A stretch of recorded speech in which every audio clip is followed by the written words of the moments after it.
very much, and good morning everyone. And from the audience's perspective, I was on the extreme left, so very much nonetheless. I've been thinking for the last few days what I would say today and how best to try and convey what is a very detailed, comprehensive report. And I thought probably the best way to start was to start by talking from the perspective of someone who uses the service. Something we've tried to do throughout this report and something we've tried to do throughout the time of the life of this commission. It's a fairly long quote, but I think it does bear reading out, and it's in the report. Last year I had a 3-month-long psychosis, very powerful, which blew my life apart. I was eventually hospitalised. My life was in complete tatters, no job, isolated from friends and family, really bad situation. I then entered a 6 months depression, which left me feeling utterly helpless. I wanted to end my life. I had researched my situation and concluded that I was probably bipolar. So I went to the NHS for help. Care provision provided by, and it doesn't say who, for me has almost solely relied on medication, which I declined.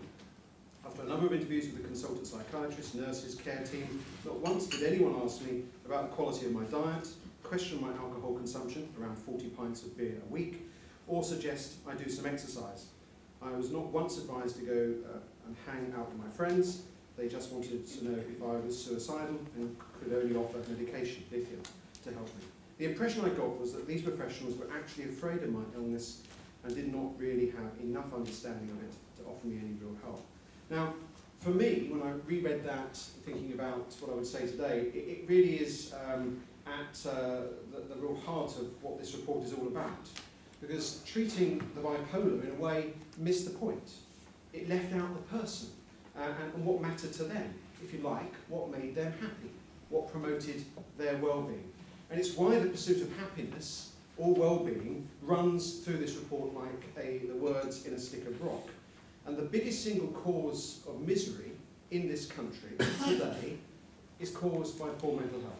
And as we've seen in the publication of the Atlas of Variation, which is another part of the suite of reports we're publishing today, there is a very, very detailed setting out, laying bare the evidence of just how much misery there is, and indeed the challenge to public services, to the voluntary sector, to all of us, about what we can do to address that. Today, we are strongly recommending that the promotion of well-being becomes a measurable goal of government, as important as GDP, and it's why we also a number of proposals in this report for changes to the machinery of government to make sure that this is something that is not just a responsibility, not just a focus of the Department of Health, but is seen as being a real cross-cutting responsibility of all parts of government and well beyond. And that's why we want also to see Public Health England have a lead responsibility in driving forward a national wellbeing programme. Now, why there are undoubtedly still big gaps in our knowledge of what works in mental health, we actually know enough now to act. And we know about the first critical 1001 days of life. We know about the difference of equipping parents with the right skills can make to early years. We know about how influential schools can be as a place of healing, a place of growth, and a place where well-being is promoted. And we know just how toxic the workplace can be and what can be done to make a difference in workplaces and why it makes a difference to the bottom line for businesses if they get it right. Now, inaction cannot be an excuse for want of evidence, because the evidence of what works is already very robust indeed. And at the heart of this, in my view, and I think the Commission's view too, is an institutional bias on really quite an industrial scale, right across society, and run right into the heart of our National Health Service, because our National Health Service is a reflection of our society. And it's why we talk a lot about measuring things in this report, because what gets measured does get done. But it is more than just what gets measured, it's how we measure it that matters as well. And that's why we really think it's very important that we address how we measure, because the way we attach value to healthcare interventions really can systematically reinforce the stigma and institutional bias. Because at the moment, the way we do these things gives less weight to the lived experience of people with mental health than it should do. And what we're recommending in this report is that NICE should adopt a measure called subjective wellbeing, which is so badly named and misleading in its name, but essentially switches the emphasis in a way that would ensure that much more weight is given to that experience in the future. And it still surprises me that NICE does not, at the moment, its RID does not run when it makes recommendations about therapies, but it does when it makes recommendations about drugs. It's time that when it makes recommendations about therapies, it should be a must-do just as it is with the drugs it recommends. And let me just briefly highlight a few of the recommendations. They're going to be amplified by other contributors today. We need to invest in perinatal and infant mental health. We need a new children and young people's mental health offer in this country. It's too fragmented, it is underfunded, it provides support in too many cases far too late. We wouldn't accept this if it was a physical ailment that a person suffers, but we seem to tolerate it far too readily when it comes to mental health needs. That fragmentation, that underfunding, that gaming has to change, and single budgets and single commissions clearly are the way for that to happen. Mental health is a major driver in the labour market for exclusion from the labour market, and it's much, much bigger when it comes to people suffering from mental health problems than those with physical health problems. We need employers to be focused on this, to become mental health friendly employers, and we need some levers to make that something that employers see as important. So good employers really can act upon the evidence now, but we also need government to model this in the way it behaves, and we also need government to use its contracting and procurement power, as it does in so many other ways, to get change in this area, because it will make for a more productive workforce, it will make for a happier workforce, it will save the country a large amount of money. And we also are very clear in this report that the work programme, when it comes to mental health, has failed. It is not delivering the goods for people with mental health. 126,000 people through the programme, just 4.4% of those people with mental health problems. And yet again, we know that one-size-fits-all solutions don't work, but individualised placement and support schemes do. The evidence is there, not just from this country, but from around the world.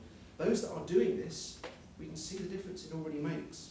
And we need to close the treatment gap for common mental health problems too. And we really wouldn't tolerate a treatment gap of the sort we have in mental health in physical health. It would be intolerable. People would be marching on the streets.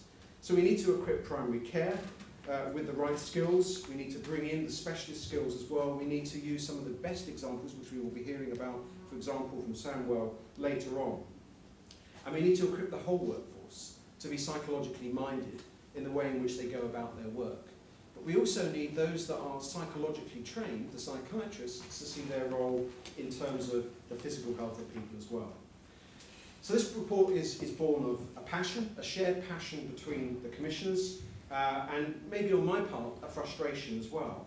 No mental health, no health without mental health. The report that was published in February 2011, the government strategy, is still as relevant today as it was in 2011. But progress has been woefully slow. Ministers are doing what they can, but we need to do more. And part of the more is this, and this is my closing point: money. You can't publish a report like this and say nothing about the money. And whilst we need to drive this through better measurement, we also need to address the money, because we have to reduce the numbers of people developing mental health problems in the first place and increase the numbers that have the opportunity to recover. Now, in the context of a £30 billion gap by 2021, anyone who puts their foot on this live wire, perhaps of talking about money, might well bring some opprobrium on themselves. But I think we need to talk about it. And we need to be honest that as part of any new investment that goes into the National Health Service over the next few years, it can't just be more money to do more of the same. It has to be a guaranteed investment. That's why this report says £1 billion extra each year for the next 10 years is absolutely essential in real terms to deliver the sort of transformation this report advocates.